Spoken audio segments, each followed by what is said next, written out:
Anak Ustaz Yusuf Mansur, Wirda Mansur ditagih utang oleh seseorang yang mengaku member dari bisnis yang pernah didirikan olehnya. Akun dengan nama akun Baso Kang Robak itu membuat surat terbuka untuk menagih utang kepada Wirda. Akun tersebut rupanya sudah tak bisa bersabar, karena Wirda tak pernah menanggapi pesannya yang dikirim secara personal. Kronologi kejadian Wirda ditagih utang itu adalah saat putri sulung Ustaz Yusuf Mansur itu mendirikan sebuah komunitas atau bisnis bernama Milenial Anti Bokek, MAB. Bisnis tersebut berbayar sebesar Rp100.000 untuk satu orang member.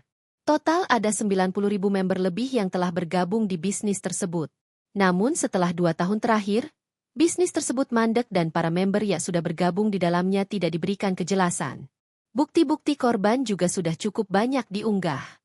Kebanyakan mereka merasa tertipu karena bergabung dengan bisnis yang dibangun Wirda tersebut. Unggahan tersebut memancing para warganet lainnya yang ternyata juga pernah bergabung dalam bisnis yang dibuat Wirda Mansur tersebut. Hingga kemungkinan korban bisnis MAB bisa semakin bertambah. Bisnis MAB yang didirikan Wirda Mansur merupakan bisnis afiliasi reseller atau dropship yang membuat kemudahan bagi pebisnis untuk bisa berjualan tanpa modal yang banyak dan besar. Latar belakang Wirda mendirikan bisnis tersebut berawal dari keresahan teman-temannya yang tidak memiliki penghasilan pada saat pandemi lalu.